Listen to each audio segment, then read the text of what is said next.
ঈদকে সামনে রেখে আবারও কর্মমুখর হয়ে উঠেছে সিরাজগঞ্জের তাঁতপল্লীগুলো। প্রতিটি শাড়িতে আধুনিক এবং শৈল্পিক কারুকাজে ফুটিয়ে তোলা হচ্ছে বাহারি নকশা। দীর্ঘদিন পরে কাজে চাপ বাড়ায় বাড়তি আয়ে খুশি তাঁত শ্রমিকরা।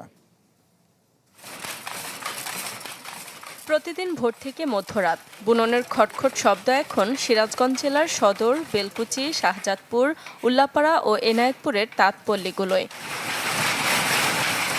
ঈদের বাকি আর কয়েকদিন, কাজের চাপও বেড়েছে কয়েক গুণ। দম ফেলার সময় নেই শ্রমিকদের।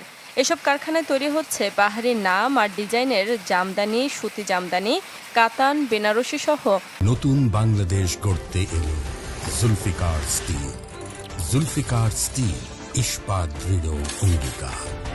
বিভিন্ন ধরনের শাড়ি 700 থেকে 7,000 টাকায় বিক্রি হচ্ছে এ সকল শাড়ি।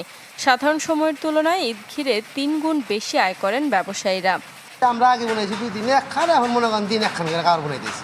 এখন মোটামুটি ভালোই মনে করেন যে ব্যস্ততার মধ্যে আছে।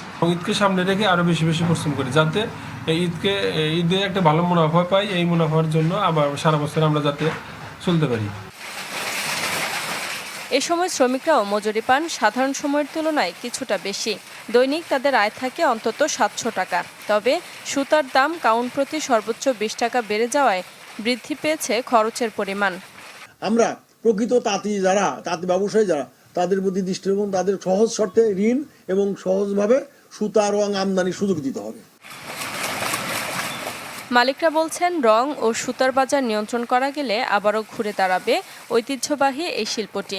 হারানো ঐতিহ্য ফিরিয়ে আনতে সরকারি পৃষ্ঠপোষকতার দাবি ব্যবসায়ী নেতাদের। সরকারের কাছে পৃষ্ঠপোষকতা চাই, তাঁতিদেরকে সহযোগিতা করতে হবে, স্বল্প সুদে ঋণ দিতে হবে এবং যে সমস্ত ব্যাংকগুলি রয়েছে ব্যাংকের কাছে আবেদন করব যে তাঁতিদেরকে স্বল্প সুদে ঋণ দিতে হবে। সিরাজগঞ্জ জেলার 9টি উপজেলায় এই শিল্পের সাথে জড়িত 10 লাখ মানুষ।